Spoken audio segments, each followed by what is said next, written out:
Glória a Deus, a graça e a paz do Senhor Jesus, querido aluno, querido monitor, nossos irmãos do curso pastoral telepresencial. Sempre um prazer, uma alegria poder estar aqui com os irmãos. A minha oração é que nessa aula você seja mais uma vez incendiado, mais uma vez você seja edificado pela palavra de Deus. Na nossa oração, nosso encargo é que a cada aula você receba vida.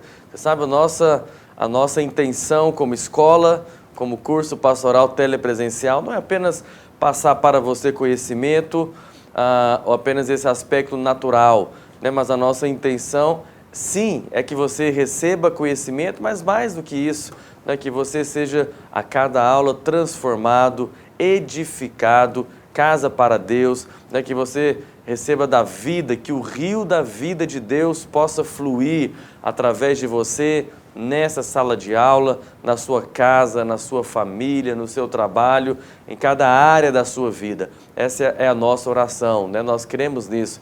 O Evangelho é o poder de Deus para a salvação de todo aquele que nele crê. Amém? Você crê nisso? Você pode dizer isso para a pessoa que está do seu lado, diga para ele, creia no Evangelho, é porque ele é o poder de Deus. Aleluia. Glória a Deus. Nós estamos na aula de plano de redenção, né? Nós já estamos agora na nossa quinta aula, né? Já chegamos na metade aqui dessa matéria e, só resumindo, né? Nós já vimos a respeito do propósito eterno de Deus. Lembra, esse é o centro, é o começo de tudo, tudo aquilo que nós vamos fazer na edificação da igreja tem que ter por base o propósito eterno de Deus, né? Que Deus quer habitar no meio do homem. E aí, no meio desse processo, o homem caiu, como nós já vimos também na segunda aula, falamos, né, da consequência da queda, de todo o prejuízo que a queda do homem no pecado trouxe para nós, dentro desse propósito eterno de Deus. Mas Deus não poderia, né, sair perdendo, e Deus então fez o plano de redenção. Começou lá com Adão e Eva fazendo a promessa da redenção, nós vimos isso nas últimas aulas, e Deus não poderia sair perdendo, né? Nós terminamos também falando a respeito do dilema de Deus, né? Deus estava naquele dilema. Por um lado, o Deus é amor, quer manifestar o seu amor e o seu perdão na vida do homem, mas por outro lado, Deus também é justo, e Ele não poderia fazer nada fora da sua justiça. Então lá na cruz, né, a paz e o amor se beijaram, a paz e a justiça se beijaram, o amor e a justiça se beijaram, porque Deus encontrou uma maneira na cruz do Calvário de manifestar o seu amor sem transgredir a sua justiça, né? E Deus então fez a nossa salvação, que nós chamamos de plano de redenção. Lembrando que o plano de redenção é apenas para te colocar de volta naquela condição de receber a Deus como vida. Na aula passada nós vimos a promessa dessa redenção, né? E agora Deus vai colocar em prática esse plano. Como é que foi isso? Então vamos relembrando. Você lembra disso? Deus projetou ter alguém na terra. Deus planejou, projetou criar o homem. Deus quis criar alguém na terra para que fosse o reflexo de si mesmo. Deus então coloca o homem na terra, esse homem vem, ou o alvo de Deus é que esse homem venha refletir a sua vida, refletir a natureza de Deus, refletir a glória de Deus. Mas, né, no meio do caminho, esse homem foi enganado, esse homem comete alta traição contra Deus, o homem se vende para o pecado, torna-se escravo de Satanás, escravo do pecado, e aí nós temos um problema, né, dentro desse propósito eterno de Deus. Mas Deus não desiste. Deus não desiste de nós, como nós vimos na aula passada, e Deus estabelece um plano, e esse plano está lá em Gênesis 3,15, né, quando a Bíblia diz: porém inimizade entre ti e a mulher, entre a tua descendência e o seu descendente. Aí vem a promessa: este te ferirá a cabeça e tu lhe ferirás o calcanhar. Então essa é a primeira profecia da Bíblia, Gênesis 3,15, quando Deus prometeu, profetizou o Salvador, aquele que esmagaria a cabeça da serpente. Nós, na aula passada, paramos nesse ponto, e aí é importante você entender. Após essa promessa, então, de Deus para Adão e Eva, de que o descendente nasceria, e o descendente esmagaria a cabeça da serpente, passam-se 2000 anos, até que Deus começa a colocar em prática, em operação, o seu plano. E esse plano é o plano que virá através de uma aliança de sangue. Pastor, como assim? Como que esse plano começou a entrar na prática? Esse plano começou a entrar em operação com Abraão, ok? De Adão até Abraão vão passar cerca de 2000 anos. Você sabe, quem existiu, quem nasceu, quem viveu entre Adão e Abraão, de certa maneira, eles estavam aguardando essa profecia. Não é porque Adão provavelmente foi falando. Você pode perceber que até mesmo o diabo, de alguma maneira, estava esperando ou vigiando, né, para perceber quando que essa profecia iria se cumprir. Nós falamos isso na aula passada, né, a respeito de homens que nasceram e, de certa maneira, o diabo fez todo esse mover para matar, né, o suposto descendente que nasceria, aquele que esmagaria a cabeça dele. Então o diabo também esteve sempre vigiando, né, analisando e tentando atrapalhar cada vez mais para impedir essa profecia de se cumprir. Deus então vai colocar em prática, vai começar a operar esse plano de salvação quando ele vem chamar Abraão.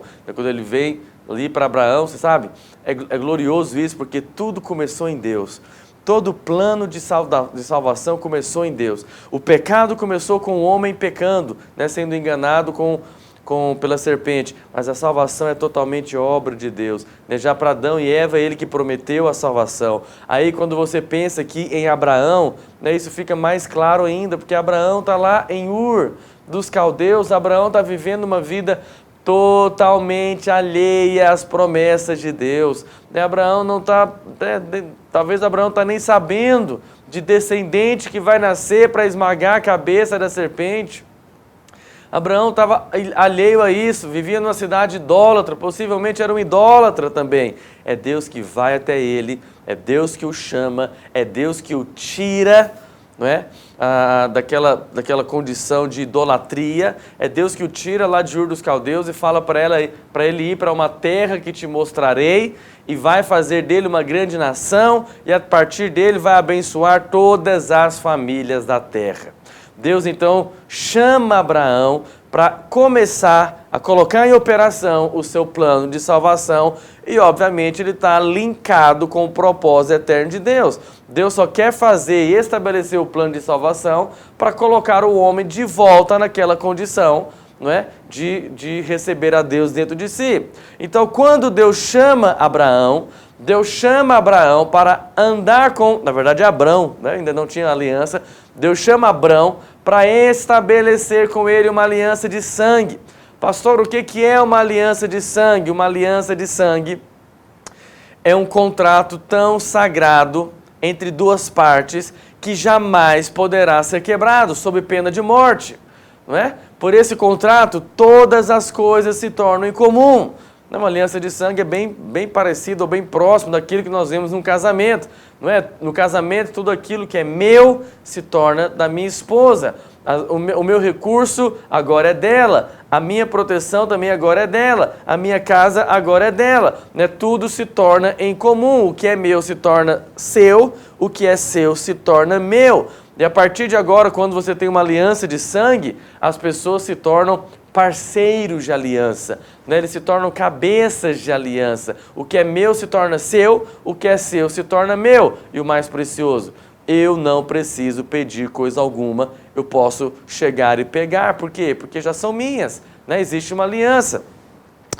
Quando nós vemos isso na Bíblia, uma aliança de sangue, ela tinha algumas cerimônias, ou faziam parte dessa aliança de sangue. Ou nós podemos entender que a maneira de fazer aliança na Bíblia também envolve esses exemplos que eu vou te citar agora, como por exemplo, a troca da túnica. Se você queria fazer uma aliança com alguém, você poderia trocar a túnica, trocar a roupa. O que isso significaria? Isso significa que quando eu tiro a minha túnica e eu te dou, significa que eu estou te dando a minha vida. Nós agora compartilhamos de uma mesma vida. Né? Você tinha a troca do cinto. O cinto fala dessa defesa, dessa proteção. Então, quando eu te entregava o meu cinto ou o escudo, isso significa o quê? Quem luta contra você, luta também contra mim. Agora nós somos parceiros de aliança. Né? Eles cortavam a mão ou cortavam o pulso para misturar o sangue.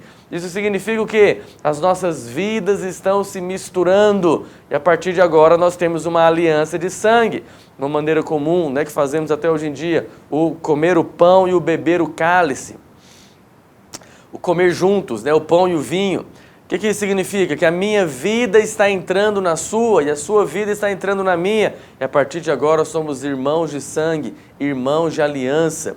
A troca dos nomes, né? Essa também acontece até hoje em dia. Era muito comum dentro de uma aliança de sangue. Agora eu passo a receber o seu nome e você passa a receber o meu. Ou seja, eu tenho direito a tudo quanto o seu nome tem direito. Esse aqui, em especial, é um que nós vemos nos casamentos hoje em dia. Hoje em dia, quando você casa, é comum o sobrenome do marido fazer parte agora do nome da esposa. Isso é uma coisa. Mas mais do que isso, sabe o que acontece? Com o passar dos anos, o nome do cônjuge passa a ser o nome ou fazer parte do nome do outro. Por exemplo, eu sou pastor Marcos, mas aqui em Goiânia, hoje nós temos 2 pastor Marcos, mas chegou uma época que nós tínhamos 5 pastor Marcos aqui. E com o tempo, a pergunta era, pastor Marcos? Qual pastor Marcos? Entende? Normalmente, eles vão associar com quem? Com o nome do cônjuge. Qual pastor Marcos? O Marcos da Paula, o Marcos da Valéria, o Marcos da Silvia. Entende? O nome da esposa acaba que vira o sobrenome do marido. Então é interessante isso, nos casamentos nós vemos isso acontecer, porque tem uma aliança, então existe literalmente essa troca de nomes. E uma outra maneira que realizava-se a aliança de sangue era cortando o cordeiro, cortava o animal, o cordeiro, colocava uma parte de frente à outra, então as duas pessoas que iam fazer a aliança começavam a caminhar entre essas partes, ok? Formando um 8 deitado, que significa o infinito. Então, vou fazer o 8 aqui, eles caminhavam entre as partes, ok? Na medida que eles iam caminhando entre as partes, você tem as duas partes aqui, e eles iam caminhando entre as partes, fazendo o símbolo do infinito. O que isso significa? Eu morri, você morreu. Começamos agora uma nova vida como parceiros de aliança. E, obviamente, essa aliança é eterna, simbolizada aqui pelo infinito. Ou essa aliança é, no caso de homens fazendo essa aliança, até que a morte nos separe. Então, a aliança de sangue é isso. Os termos da aliança, eles eram escritos. E toda aliança, eles tinham essas duas partes. As bênçãos da aliança e as maldições da aliança. As bênçãos para quando você estivesse cumprindo ali a aliança.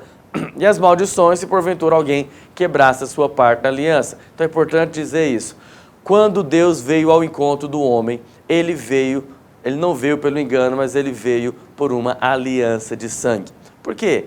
Deus tinha um plano. O plano de Deus era trazer a sua semente à terra. Lembra, Deus deu aos filhos dos homens a terra. Mas os homens, então, venderam a terra e venderam a si mesmos para o pecado. Então, agora o homem tinha que ser redimido. Sendo a terra dos homens, ok? Como dizem no Salmo 115, 16, os céus são os céus do Senhor, mas a terra deu a ele aos filhos dos homens. Sendo a terra dos homens, apenas um homem deveria ser o instrumento de redenção. Se Deus agora quer redimir o homem, Deus tem que usar o homem. Aí já falei isso em outras aulas, esse talvez era o problema de Deus. Por quê? Só há remissão de pecados se houver derramamento de sangue. Qual que era o problema de Deus? Deus não tem sangue, então Deus tinha que se fazer homem. Alguém poderia pensar, mas pastor, não poderia ser outro homem? Não, porque se esse homem tivesse a mesma natureza de Adão, cheia de pecado, não resolveria o problema. Nós vamos falar sobre isso no final dessa aula, sobre o Salvador. Então este homem não poderia ser um filho de Adão, porque a semente de Adão já estava corrompida, já estava cheio de pecado, já estava contaminada. Você sabe, cada semente produz de acordo com a sua espécie. Então tinha que ser um homem que não tivesse a natureza do pecado, senão não resolveria o problema. Em João 10, Jesus fala de duas portas, é interessante isso. Jesus diz que, em João 10, ele diz que o ladrão não entra pela porta. Então Jesus diz, o que não entra pela porta no aprisco das ovelhas, mas sobe por outra parte. Esse é o ladrão e salteador. Então Jesus diz que existem duas portas. O aprisco é a terra. O aprisco é esse planeta. Então, existe a porta para entrar no aprisco. Entende isso? O diabo é ladrão e salteador. O diabo entrou pulando a cerca, porque o diabo tomou emprestado o corpo da serpente. O diabo usurpou o corpo da serpente para vir agir nessa terra. O diabo não entrou pela porta correta, mas Jesus, e Deus sendo justo, né, ele deveria cumprir toda a justiça. Então, se Deus vai vir agir nessa terra para fazer a redenção, Deus tem que entrar pela porta certa. Né? Aí fica a dúvida, pastor, qual é a porta certa? Ora, irmãos, qual é a maneira pela qual todo homem veio a existir? O nascimento de mulher. Né? Nenhum ser humano está aqui ou veio a existir de outra maneira. Todos nasceram de uma mãe, todos possuem uma mãe, todos nasceram de uma mulher. Então, Jesus também, ou Deus, quando ele vem se fazer homem, Deus não poderia simplesmente se materializar aqui, entendeu? Se ele faz isso, ele não estaria seguindo ou cumprindo toda a justiça. E ele é justo. Ele não poderia fazer nada que fosse contra o que ele mesmo tinha estabelecido. Entendeu? Depois de Adão e Eva, todos nascem de uma mulher. Jesus também deveria nascer por uma mulher. Então Jesus está entrando no aprisco pela porta, né, que é o nascimento físico. Então olha só. Quando Deus então vem para estabelecer uma aliança com Abraão, o que Deus tem em mente? Deus quer abrir uma avenida legal, Deus quer criar um caminho legal dentro da sua justiça para entrar por esse planeta pela porta certa, cumprindo a sua justiça. Mas o que Deus tem em mente? Deus tem em mente a sua semente. Você pode perceber isso. Quando Deus chama Abraão, ele tem em vista a sua própria semente. Alguém pode pensar, Deus quer só fazer amizade com Abraão. Não. Quando Deus vem fazer aliança com Abraão, o que Deus tem em mente? O cumprimento da profecia de Gênesis 3,15. Entende? Só que para isso Deus quer estabelecer uma aliança de sangue com o homem, porque são os homens que têm autoridade para agir aqui nesse planeta. Se Deus então tem uma aliança... Perdão.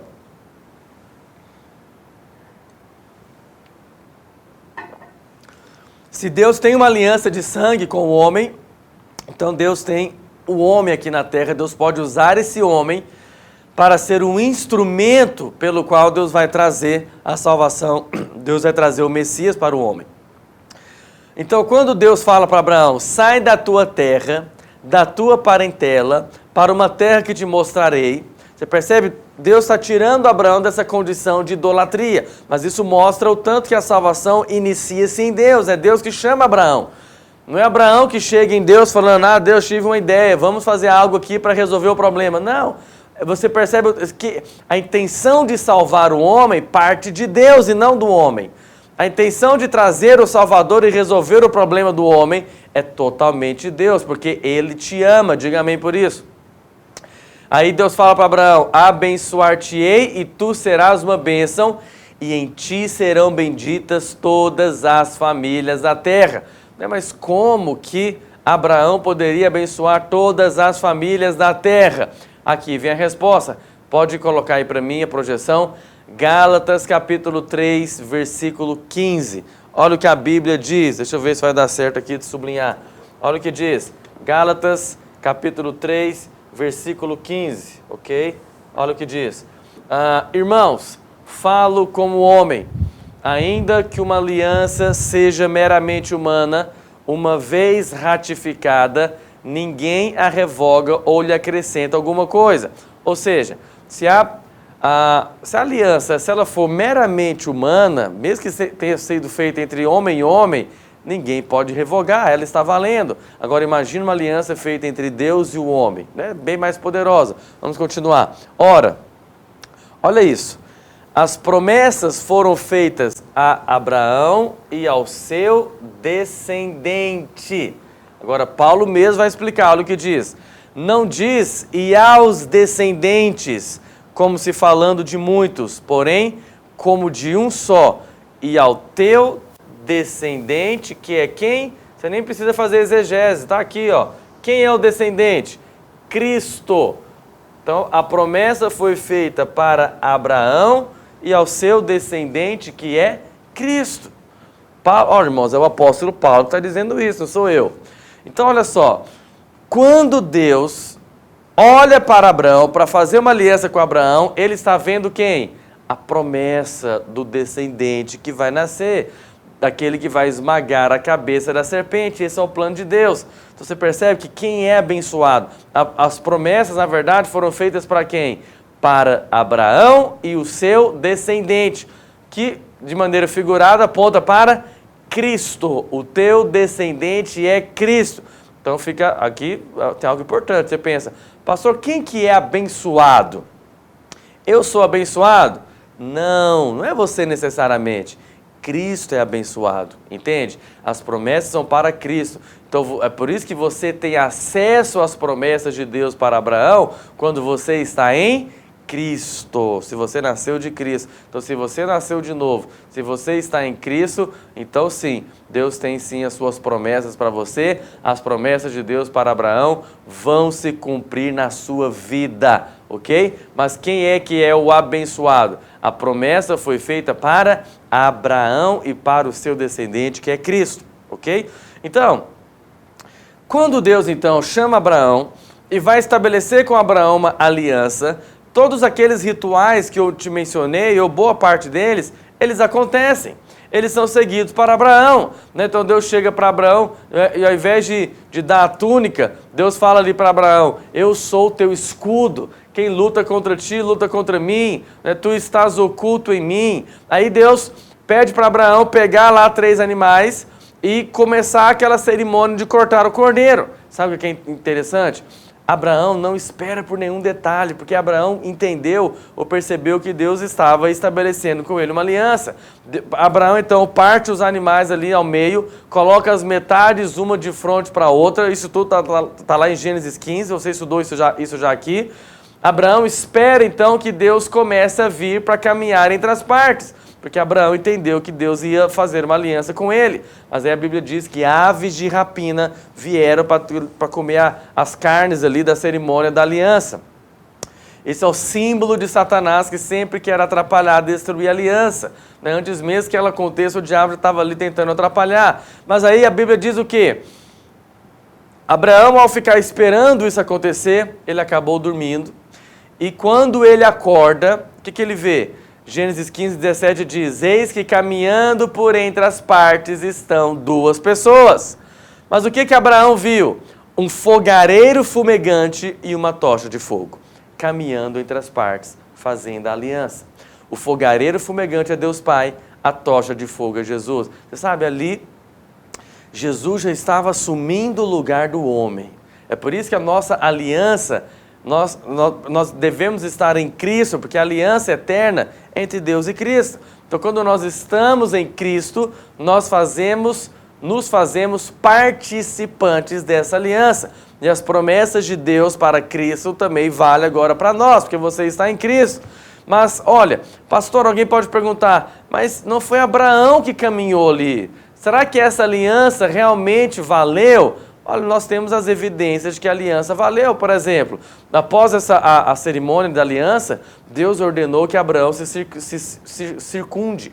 E o sinal da aliança era onde? No órgão reprodutor masculino. Ou seja, o que Deus está dizendo? Ou isso mostra que a aliança realmente valeu e foi ratificada. Por quê? A aliança de Deus com Abraão era com Abraão e com toda a sua descendência. Então, porque agora Deus vai ter um povo. A aliança é entre Abraão e as suas gerações. O sinal era no órgão reprodutor, por quê? Porque a aliança era com Abraão e com toda a sua descendência, até chegar a semente, até cumprir a promessa. Então você percebe? As promessas, a promessa de que a todas as nações da terra seriam abençoadas, seriam através do descendente que nasceria. Pastor, o que mais podemos ver que a aliança aconteceu? Porque o nome deles foram mudados. Você sabe, isso é uma coisa interessante. O nome de Deus na Bíblia é YHWH. Pode até colocar a projeção, vamos sublinhar. Olha aqui, o nome de Deus na Bíblia original é o YHWH. Aqui, achei. Esse é o nome de Deus. No original, ok? É o que é chamado de nome impronunciável. Ninguém sabe ler esse nome no hebraico da maneira correta. Então, no português, você tem 3 tentativas, né? Alguém diz que é Jeová, outros dizem que é Javé, outros dizem que é Iavé. Pastor, qual é o correto? A gente não preocupa com isso, a gente preocupa com o nome que Jesus veio revelar no Novo Testamento, que é Pai. Isso é precioso, porque você vê no Novo Testamento, Jesus sempre chamou, se dirigiu ali a Deus como Pai. Ele veio apresentar esse nome. Qual nome? O nome Pai. Hoje também nós nos relacionamos com Deus chamando Ele de Pai. Você sabe, uma vez só apenas Jesus não chamou Deus de Pai, que foi lá na cruz. Lá na cruz, Jesus chamou Deus de Deus meu, Deus meu, Deus meu, por que me desamparastes? Por quê? Lá na cruz, Jesus chama Deus de Deus meu, para que após a cruz você pudesse chamá-lo sempre de Pai. Amém? Então não se preocupa com YHWH. Mas só para você entender, o que acontece? Houve uma aliança e as trocas dos nomes aconteceram. Porque o que aconteceu exatamente com o nome de Abrão, então era Abrão. Deus pegou o H do nome dele e colocou no nome de Abrão.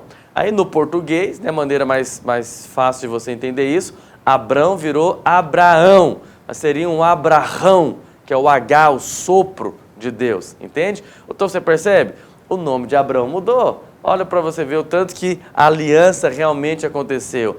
E também o nome de Deus mudou, você sabe? Até então, Deus, né, era chamado aí de YHWH. Lá na sua Bíblia, quando está escrito Senhor, tudo maiúsculo, tá esse nome, tá? YHWH. Mas você pode perceber que após a aliança, qual é a maneira que Deus agora é chamado na Bíblia? O Deus de Abraão.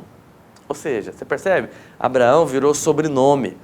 O que antigamente era lá o Senhor, o nome impronunciável, agora é o Deus de Abraão, depois vai ser o Deus de Isaac, o Deus de Jacó. Então, Deus não negará nada a Abraão.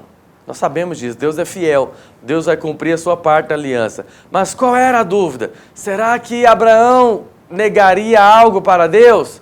Então essa aliança tinha que ser testada, verificada, porque os dois agora são cabeças de aliança. Deus tem um homem na terra, Deus tem boca na terra, Deus agora tem um corpo na terra. Deus está entrando legalmente no planeta através de uma aliança de sangue com o homem. Os filhos de Abraão agora são filhos de Deus, entende? É a partir daí que a revelação de Deus vai começar a ser transmitida para Abraão, para Isaac, para Jacó. Agora, está muito claro nas cortes celestiais, perante Satanás, perante os anjos, os principados e potestades, está muito claro que Abraão terá tudo de Deus. Mas qual é a dúvida? Será que Deus terá tudo de Abraão? Você percebe? As cortes celestiais poderiam questionar a validade dessa aliança. Porque eles poderiam falar, muito bom, Abraão vai ter tudo de Deus. Mas será que Deus vai ter tudo de Abraão? Porque se Deus não pudesse ter tudo de Abraão,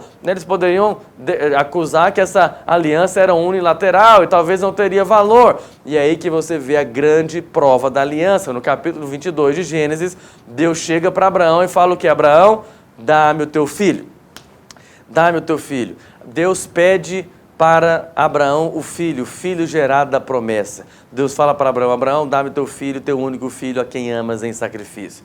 O que é bonito de ver, irmãos? Abraão não hesita, né? Porque ele é um homem de aliança. E quem está em aliança não precisa pedir, né? Se o meu parceiro de aliança pede, vai ser feito. O homem terá tudo de Deus quando Deus tiver tudo do homem. Ou seja, se Abraão estiver disposto a dar o seu único filho para Deus, então agora legalmente, oficialmente, Deus também poderá dar o seu único filho para morrer pelo homem e assim abençoar todas as famílias da terra. Para o filho de Abraão, Deus proveu um cordeiro, mas o Filho de Deus vai ser o próprio Cordeiro. Entende? Tudo isso dentro de uma aliança de sangue. Sabe, irmãos, quando Sara tinha 89 anos de idade e Abraão 99, o útero de Sara era um útero morto, envelhecido, virgem, né, porque nunca tinha um filho.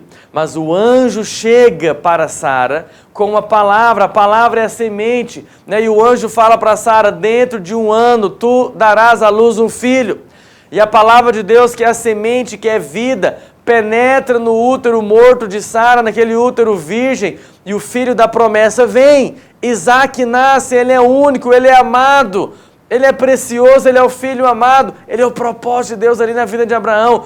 Tudo que Deus faz tem em vista a sua semente. Mas sabe o que é precioso? Um dia, da mesma maneira que um anjo falou e o útero virgem de Sara frutificou, também um dia Deus enviaria o seu anjo para uma filha de Abraão, que estava dentro da aliança de sangue. E o útero dessa mulher seria virgem também, e o anjo também liberaria uma palavra, que é a semente. E nós sabemos que essa mulher foi Maria, uma filha de Abraão. O anjo falou: darás à luz um filho, e ele se chamará Emanuel. Sabe, a palavra então entrou no útero de Maria e concebeu o filho da promessa, o amado, né? Ele também veio à terra. Então a promessa se materializou, a palavra se fez carne, habitou no meio de nós, né? E fez a nossa salvação. E tudo isso porque Deus fez uma aliança de sangue, percebe? Tudo isso começou numa aliança de sangue com Abraão. Essa é a legalidade da aliança. Então Deus fala para Abraão: dá-me o teu filho, dá-me o teu único filho, a quem amas, em sacrifício. Abraão não hesita, ele é homem de aliança. É importante dizer que você tem uma aliança com Deus, você também é um homem de aliança, e o seu parceiro de aliança é uma fonte inesgotável de recursos. Lembra disso? O seu parceiro de aliança é uma fonte inesgotável de recursos. Abraão então tem uma aliança com Deus. Abraão começa a preparar ali a cerimônia da aliança, né? O céu está em suspense, os anjos de Deus aguardam. Será que a aliança vai ter validade, vai ser ratificada? Será que Deus vai ter tudo de Abraão?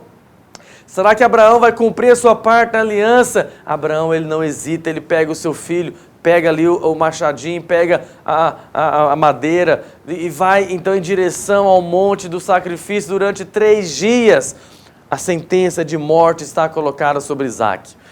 Quando ele chega no pé do monte, Abraão se dirige para os seus servos, né, e fala: fiquem aqui, porque eu e o rapaz subiremos, adoraremos e depois voltaremos. Sabe, Abraão está como parceiro de aliança, ele está determinando aquilo que vai acontecer.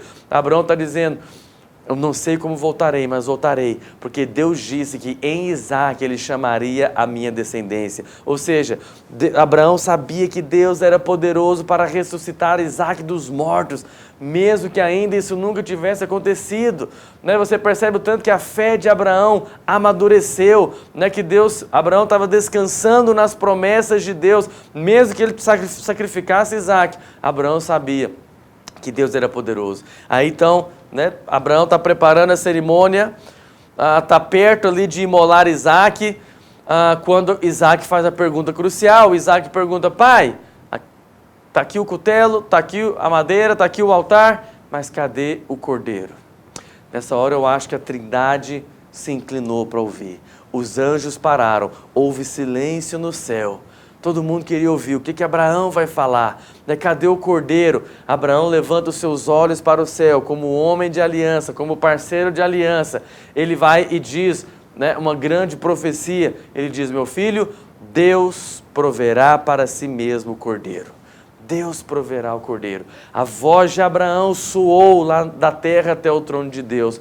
O homem de aliança decreta. Abraão, como parceiro de aliança, falou: meu filho, chegará o momento em que Deus proverá para si próprio o cordeiro. O Filho de Deus será o cordeiro que tira o pecado do mundo. Hoje eu estou dando meu filho, mas chegará o dia em que Deus dará o seu.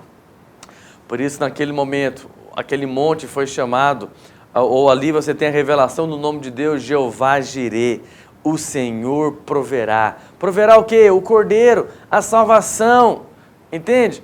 Abraão, então, como parceiro de aliança, determinou isso. Hoje eu estou dando o meu filho. Hoje eu não estou negando o meu filho. Deus também não negará. É nessa hora que Deus diz, Deus para ali o processo, não deixa que Abraão mata Isaac literalmente, mas Deus fala o que? Abraão, não faças nada ao menino, porque agora sei que temes a Deus. No reino do Espírito, diante do mundo espiritual, está comprovado. Deus terá tudo de Abraão. Deus tem tudo do homem. A aliança está selada. O homem terá tudo de Deus, mas Deus também terá tudo do homem. Os propósitos de Deus jamais poderão ser frustrados, porque a aliança é ratificada, a aliança está valendo, tudo está acontecendo. Deus tem um homem na terra e nada vai agora impedir Deus. Por isso que Deus fala o quê? Bradou segunda vez a voz do Senhor e disse: jurei por mim mesmo, diz o Senhor. Sabe, irmãos, é tão precioso. Deus jurou por si mesmo. Sabe, esse é o juramento da aliança. Aliança solene, havia o juramento. Deus jurou por si mesmo. Sabe o que Deus estava dizendo? Ou eu cumpro a minha parte da aliança, ou eu morro. Sabe, Deus não pode morrer. Então só sobrou uma opção para Deus. Ele vai cumprir a parte dele da aliança com o homem. Então, irmãos, olha o tanto que Deus te ama. Deus te ama tanto que Ele se colocou numa posição onde para Ele não resta o que fazer, a não ser cumprir a parte dele da aliança. Lembra disso, meu irmão? Eu vim aqui te falar isso nessa aula. A aliança de Deus com Abraão se cumpriu quando Ele enviou seu filho. Deus não nos abandonou, nos salvou enviando o seu filho, e hoje nós estamos salvos, porque Ele cumpriu a parte da aliança e enviou o seu filho. Mas não apenas isso, você tem um parceiro de aliança, que é uma fonte inesgotável de recursos, e Ele vai cumprir a sua parte com você na aliança. Mesmo que você seja infiel, Ele permanece fiel, porque esse é o seu caráter, esse é um atributo de Deus. Amém? Deixa eu pegar aqui, o meu negócio caiu. Ok, vamos lá. Isso fala da aliança de sangue, então. O plano de redenção começou com essa aliança de sangue. Como eu te falei, Deus tinha em mente o cumprimento da sua promessa. Mas vamos falar do Salvador. Pastor, quem é o Salvador? Quem é esse descendente? Então, olha só. Tudo começou com a promessa. Gênesis 3,15, a profecia que viria o descendente que esmagaria a cabeça da serpente. Precisava ser um homem. Então é importante você entender isso. Por que precisava ser um homem?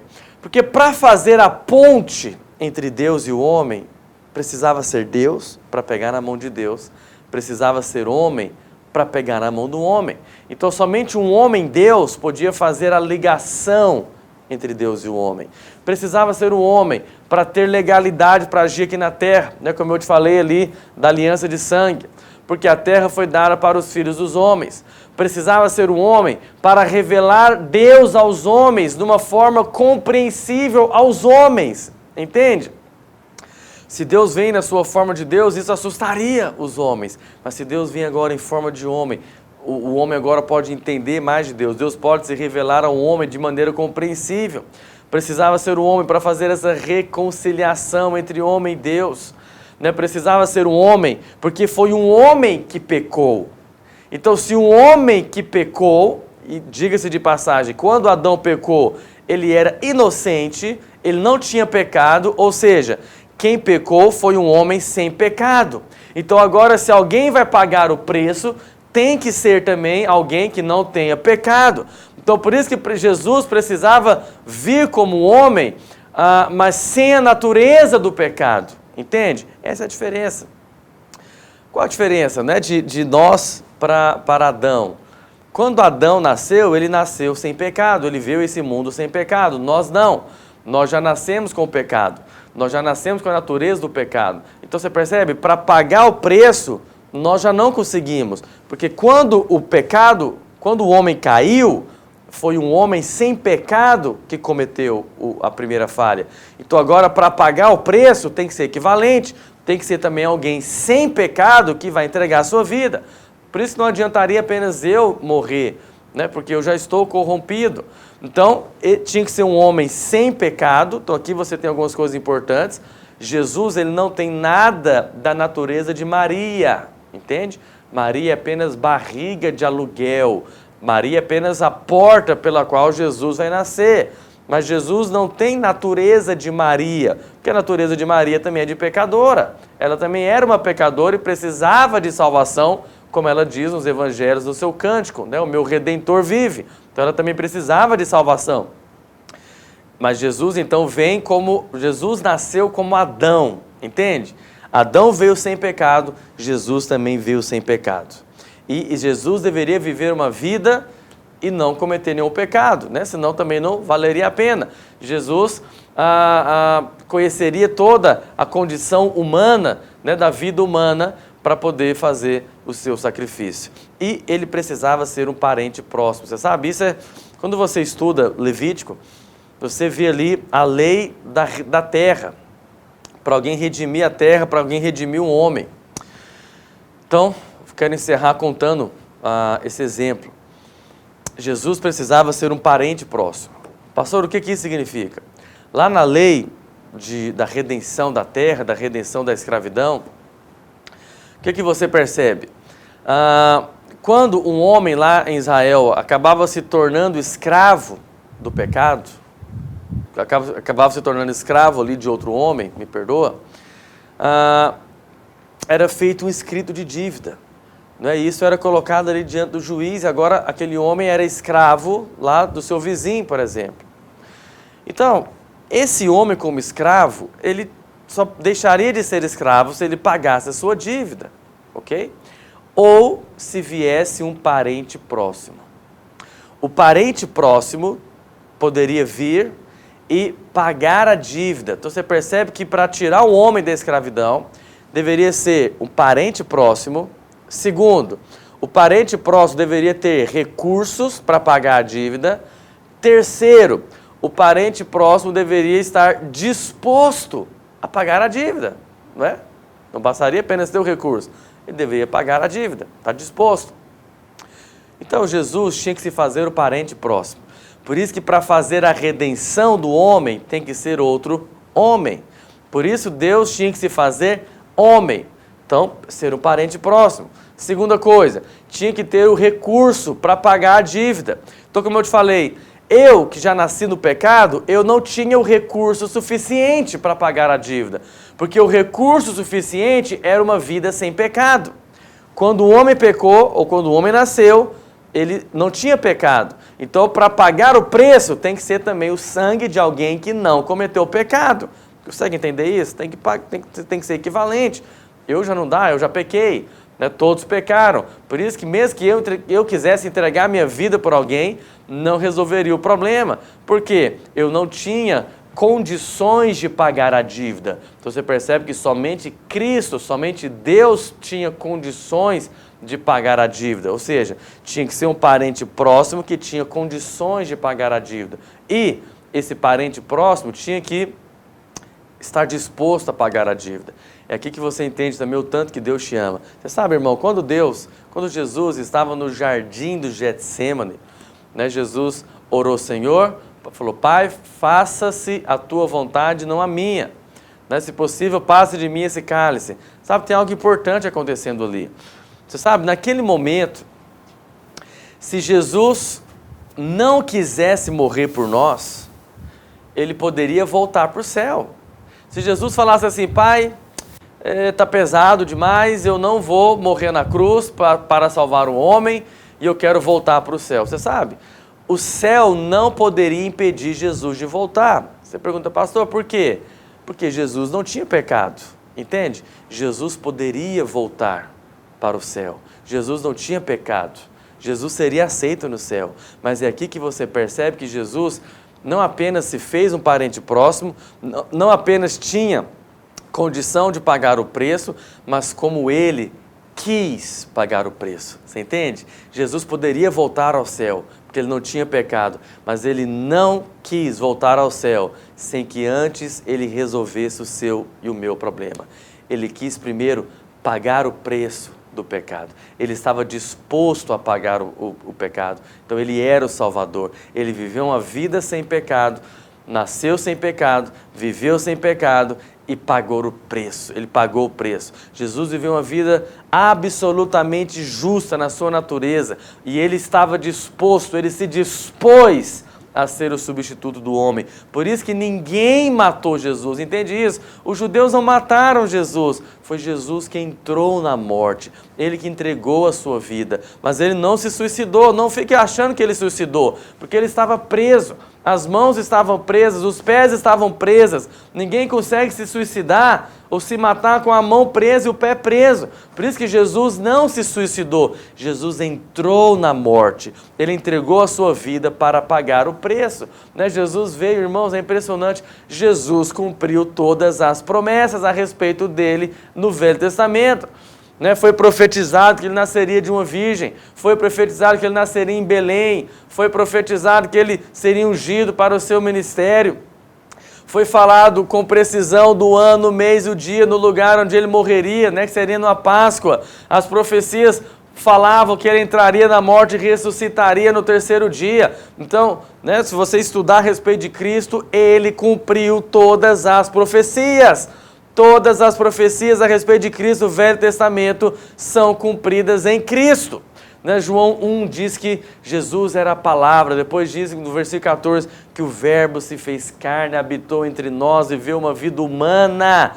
Jesus viveu uma vida como homem, passou pelas provações, pelas situações que você passa, uma vida de 33 anos, viveu uma vida genuinamente humana, sem pecado. Ele não pecou e ele então decidiu entrar na morte para pagar o preço. Lá na crucificação, Jesus pagou o preço por nós, derramou seu sangue por nós para pagar a nossa dívida, para fazer a redenção, a expiação, a propiciação. O resultado disso é que nós temos o perdão de Deus, nós temos a reconciliação e temos a justificação. Mas não apenas a crucificação. Na crucificação foi a primeira parte do processo. Nós temos também a ressurreição. Pastor, por que é importante crer na ressurreição de Cristo? Você sabe, é a ressurreição de Cristo que prova que tudo aquilo que ele fez valeu, foi aceito diante de Deus. Porque Paulo diz isso, se Jesus não tivesse ressuscitado, o que isso provaria? Provaria que a morte dele foi em vão. Se Jesus não ressuscita, é porque ele tinha pecado, a morte teria poder sobre ele. Mas uma vez que ele ressuscitou, é a prova de que a obra da cruz foi aceita, o sangue derramado na cruz foi aceito. O fato dele ter ressuscitado é a prova que nele não havia pecado, ou seja, o inferno e a morte não tinham domínio sobre ele. Ele é o autor da vida. Então o fato dele ter ressuscitado prova que os problemas objetivos e subjetivos do homem agora foram solucionados. O homem agora tem condição, mais uma vez, de voltar a receber a Deus dentro de si. Ou seja, agora o homem pode nascer de novo, receber da árvore da vida, receber da natureza de Deus, ser cheio de Deus, porque o Salvador, o Messias, ou como diz Apocalipse, o leão da tribo de Judá, o cordeiro que foi morto, pagou o preço, fez a redenção, fez a propiciação, fez a expiação, para que tivéssemos o perdão, para que encontrássemos reconciliação, para que tivéssemos a justificação e termos paz com Deus. E a partir disso nós temos a inclusão, nós temos a transformação, a conformação, a regeneração, não é? E uma nova posição. Tudo isso é a inclusão. E agora o que nós vamos ter? Deus vai nos transformar. Nós temos a santificação, a conformação e, por último, nós vamos ter a glorificação e Deus vai completar essa obra dele em nossas vidas. E pastor, ele vai completar? Ele vai. porque Ele tem uma aliança com você. E como eu te disse, Ele é fiel para cumprir todas as suas promessas. Eu te garanto, meu irmão, Deus vai completar a boa obra que Ele começou na sua vida. O propósito eterno de Deus vai se cumprir em você. Hoje Ele já habita dentro de nós. Hoje nós estamos sendo transformados. Um dia nós seremos tal qual Ele é. Oh, meu irmão, não tem glória disso. Não tem glória maior do que isso. Olha que privilégio. Deus tinha um propósito para nós. Momentaneamente foi atrapalhado com a queda do homem, mas Deus não desistiu de você.